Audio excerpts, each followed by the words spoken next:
37 starters for the men's 50-kilometre walk, starting early in the morning with the temperature still only 17 degrees, but 90% humidity means it's going to be very warm. Most of them taking the sensible precaution of wearing sun caps, and led there by number 692, Arturo Bravo of Mexico, in behind him 604, Poggi of Italy. They walk out to the River Tiber and complete 18 laps there before returning to the stadium in just under 4 hours' time. And it's Poggi, in fact, who leads out of the stadium. 604 Poggi, remembering how Da Milano won the 20-kilometre walk for Italy, and therefore showing up at the front at least with quite a respectable group of spectators to cheer them on. And by the halfway stage, a small group had separated itself away, including there number 691, Martin Bermudez of Mexico. There's Misch of the German Democratic Republic with Hartwig Gauder, former Olympic champion, and Roland Wiegel, the reigning champion. There's Gonzalez, number 697, and Jorge Lopart of Spain, the white vest and the dark shorts, leading as they come up to halfway point, 25 kilometres, and be glad to see that 1 hour 53 minutes 40 seconds. Certainly need to take on plenty of refreshment and water, both to keep cool and to keep plenty of liquid inside the system. On a 50-kilometre walk, even these very thin men can expect to lose anything up to 7 or 8, maybe 10 kilos. It's an extremely draining walk, a most enervating competition.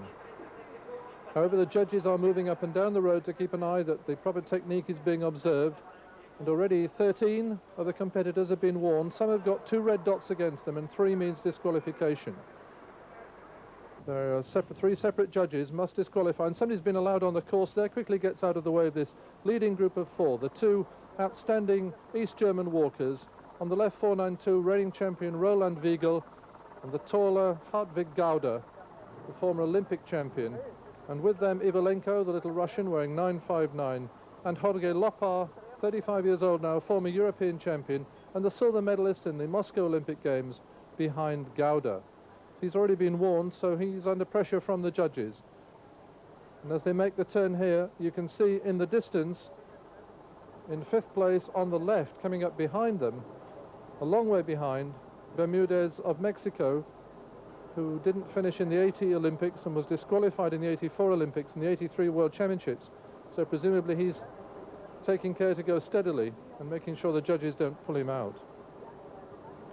But certainly these Germans putting the pressure on now. They're Lopar on the right, beginning to drop off the pace a fraction, as it looks like Roland Wiegel here, in pursuit of his title, is beginning to put on the pressure.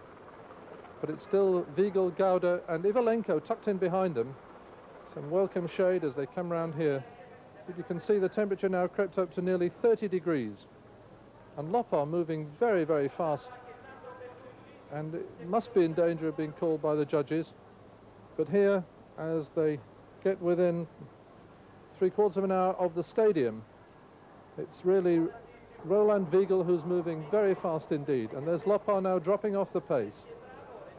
And the pressure really coming on from the experienced trio, lapping somebody for the second time probably. And this time it's Gauder, Ivalenko and Wiegel. 33 years old now, Hartwig Gauder. Little Russian Ivalenko is tucked in there, a slightly faster action. But 33 years old, Hartwig Gauder has got all the experience in the world. 40 kilometres, so just 10 to go. 2 hours 58 minutes 31, and the board is extending, and there have been 4 disqualifications so far. Gauder, the reigning European champion, he won last year in Stuttgart, is a very athletic action, and they are moving remarkably quickly. It would take the average person almost running flat out to keep up with them. And so the welcome side of the stadium and the photographers and the cameras, as Hartwig Gauder adds to his Olympic and European titles that of world champion. He looks over his shoulder for his teammate Roland Wiegel, a man 5 years younger who may therefore have a chance of winning the next world championship. But today's moment of glory belongs to Hartwig Gauder, and it's a fine piece of walking. It's a new championship record. He still looks pretty fresh considering these extremely hot and humid conditions. Only a little backache as well as he turns to look at teammate Ronald Wiegel, 28 years old, the reigning champion, coming in this time settling for second place, although earlier this year he won the World Cup of Walking in New York. So it's a great triumph for these two fine walkers from the German Democratic Republic.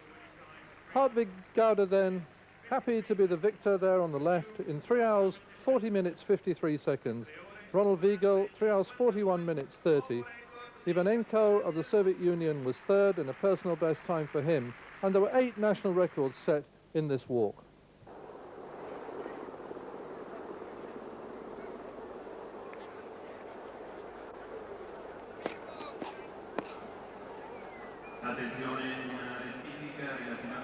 So Beata Peters becomes the first woman to qualify for the final of the javelin with a throw of 64 meters 26.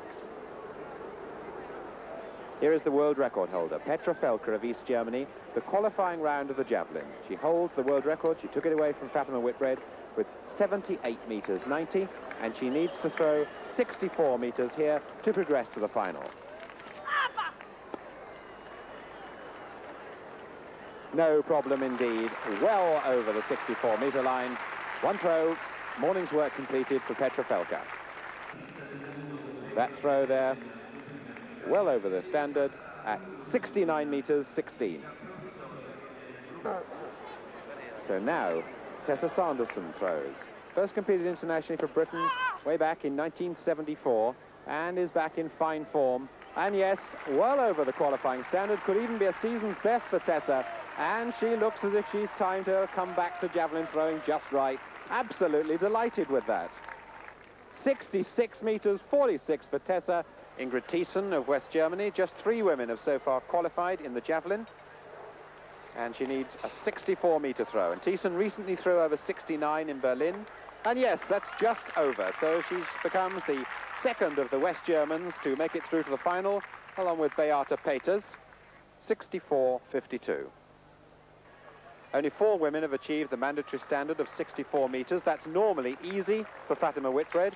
Certainly her early season form would have been no problem to throw the javelin that far. And there it goes. She's back, and she will be challenging Felker. And her throw of 67 meters, she's through to the final. Zhanhua Zhu of China needs this jump to qualify. It's at 2 meters 27, his last attempt, and just brings it off with his ankles. A great disappointment for the former world record holder. He's never quite found the form he showed in 1984.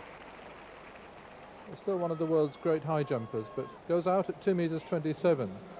Now Igor Paklin of the Soviet Union has jumped 2 meters 41, the former world record holder, and he just scrapes over. The high jumpers seem to be having some difficulty today, but 2:27, he's achieved it, and I'm sure in the final will go to much greater heights.